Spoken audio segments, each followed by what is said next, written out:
Yes. It's time for Elections Hotwired, Volume 1, Issue 3. It's 2 o'clock straight up on KPFK, 90.7 FM in Los Angeles, 98.7 FM in Santa Barbara. I am MT Karthik, your guide through this experience. We've been calling Elections Hotwire all summer, and post-November 2nd, Elections Hotwired.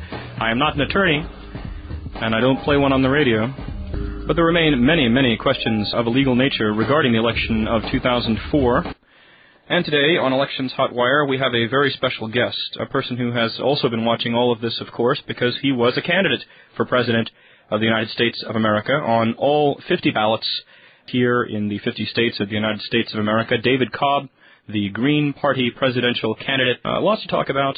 Let us do a welcome to our program, once again, David Cobb. Thank you, MT. It's a pleasure to be here and a pleasure to be a peace candidate on Pacifica Radio. And MT, in the spirit of collegial disagreement, let me just point out that under no circumstances can George Bush ever be called the duly reelected president, because it's important to remember that he was never elected in the first place. Thank you, sir. So I want to, in the spirit of complete honest dialogue, let's just make that clear that the Green Party is going to continue to insist that George Bush never won election in 2000. He's been serving as an illegitimate occupant of the White House for the last 4 years, and lo and behold, it looks as if he's about to take office again under what can only be properly described as dubious circumstances, and I hope that we can get into some of the substance of it, because I'll tell you this, I'm not just a candidate, but I'm also a very angry citizen of the United States, as I see another coup, a silent coup, unfold in this country. Well, I'm very glad to have you here then, because we've been watching it happen as well. We just were saying a moment ago, lots and lots of reports of problems. Is that also what you've been hearing? There's no doubt about it, MT. The reality is this. At the very least, we have to say that there is a cloud over the legitimacy of the 2004 election cycle. I'm not sure if I'm going to be able to ultimately change any of the reported results, but it's very clear we need a healthy discussion of the voting rights violations that clearly occurred in this election. And I think it's shameful that John Kerry, the Democratic Party leadership, are basically capitulating immediately. We are being lied to by the corporate media when they say that this was a basically trouble-free election. That is fundamentally, profoundly not true. Of course, everybody has been thinking about it, and we've been sending a lot of messages around the Internet, people talking about the many different problems, and we've been considering this issue of how recounts, if they're to be done, are to be done. Yeah, it's true, MT, and it is important to understand that we the people in this country have so limited ability to actually participate in our own elections, much less the fundamental governing institutions.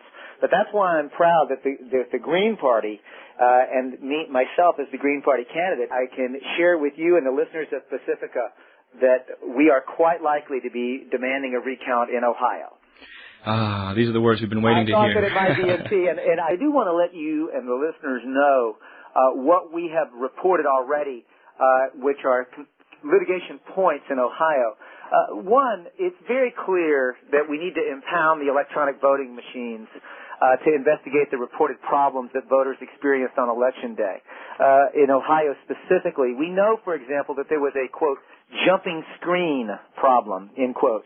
That is where people showed up, and if they made any mistake at all, it apparently showed a default to attempt to register your vote for Bush. Now, if that jumping screen problem turns out to be true, then there are some serious questions about why such a default happened. Was it unintentional or intentional, for example? There have been complaints in many states, in Florida, in North Carolina, in many other states as well. My understanding is that you will prioritize the state of Ohio. Maybe you could begin by telling us how that decision came about. Remember, MT, that it's going to cost us $110,000 to demand a recount in Ohio alone. Each state law is different as it relates to how much it costs in order to demand the recount. As you mentioned, it was about $80,000 in New Hampshire, and the reality is that even if they had completely switched the results in New Hampshire, it would not have changed the result of the election. It's pretty obvious that Ohio and Florida are the two states that there may still be the opportunity to delegitimize the Bush administration as it relates to electoral college votes. So that's why Ohio and Florida are the two places that we have put immediate priorities around. Ohio specifically because the number of provisional ballots, the number of spoiled ballots which have been discarded. I mean, did you know that the Republican Secretary of State of Ohio has discarded 92,000 votes? Yes. Punch card votes. Let's talk about this just for a moment. By the way, you are listening to David Cobb, the Green Party presidential candidate on the ballot in all 50 states, and he is telling us that he and his advisors are very strongly considering that in the next 24 hours or so they will seek a recount in the state of Ohio. Maybe you could elaborate about these punch cards. Well, yes, there are. This Republican Secretary of State of Ohio has discarded that we know of 92,000 ballots. Alleging that there was either an overvote or undervote. In other words, either they voted but didn't vote for president or otherwise voted for two different candidates for president. So, this is one of the issues that came up during Florida, and under a recount, we would demand that those actually be examined. I mean, to simply discard 92,000 ballots is really stunning considering the alleged margin of victory for George Bush. So this notion of simply discarding undervote and overvote without a closer examination bears scrutiny. David Cobb, I think this is really great that you and your group there, and I assume the party is all with you and behind you in this, have decided to take this on. Do you know if maybe some of this Bush v. Gore, the rather, precedent-setting case, will come to play in how this goes on as you proceed? Well, MP, as you know, I am a lawyer, and I think it's interesting to note that in the Bush versus Gore decision that split along partisan lines, what you saw was a strong undercurrent on the part of the Supreme Court to say that none of their analysis should ever apply in any other case. But with that caveat, it is very clear that in Bush versus Gore, there was at the very least, it established the principle that there must be a uniform standard of counting votes within a particular state.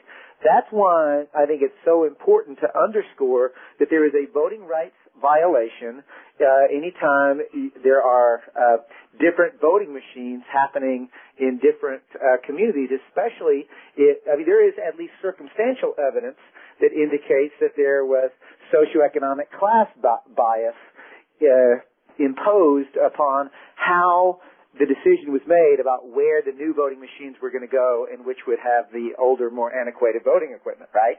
Yeah. So that's one issue. And let's just be clear, we've only been talking so far, MT, about the point-by-point tactical problems that have been reported. We haven't even touched upon the Diebold voting equipment problem, the lack of paper trails in this country, and the very confidence that the American people can have that elections are not literally being stolen out from underneath us.